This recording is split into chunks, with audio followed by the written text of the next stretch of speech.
Ano, vítejte v dnešním koutku šikany a naším hostem je dnes Krysa, ano. Pojď dál, posaď se tady. Rád tě vidím. Ahoj, čau. Dobrý večer. Čau.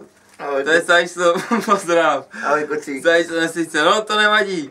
A hned úvodem bych chtěl tak jako naznačit, že no, nebudem chodit okolo horké kaše. Krysa, seš hajzl, seš prase. Seš, ty vole, skunděnej ksicht, ty vole, chceš k tomu něco říct, hajzle? Nevím. Seš takový hajzl, asi tě tady zbijem, ty vole. Nemám rád malý lidi. Koukněte se na ty prčky.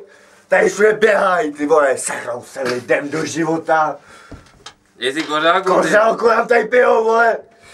Kurva, já bych je hnal řetězy ven z této místnosti.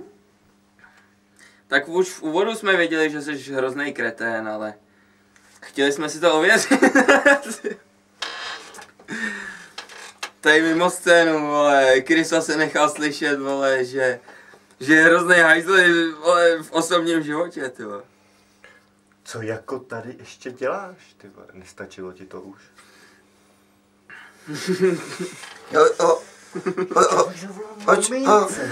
Tak hastej, vole.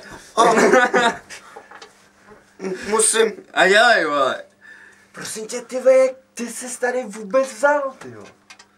Já jsem Krčku. Krysa. A chlastej to, ty vole. Tady je to pro velký. Tady jsi v koutku šikany, ty kurva jedna. Že tě na základce všichni byli, šikanovali a zařezávali ti boxérky, vole. Jsi tady, vodiček. Co? Nechte mě chci. Já už budu onej. Já byl onej. Chtěl bych dodat, tohle je klasická forma šikany. Já byl Tak onej. to vidíte, když chcete... Onej jsem byl onej. Onej. Šikanovat. Onej jsem byl onej. Musíte nejdřív psychicky. Onej, a onej. fyzicky. To je reakce pokusného subjektu. Au. Jak reaguje? Je to velice implozivní člověk.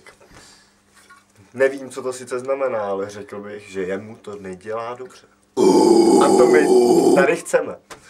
Vítejte v koutku šikany. Napise, bratři můj.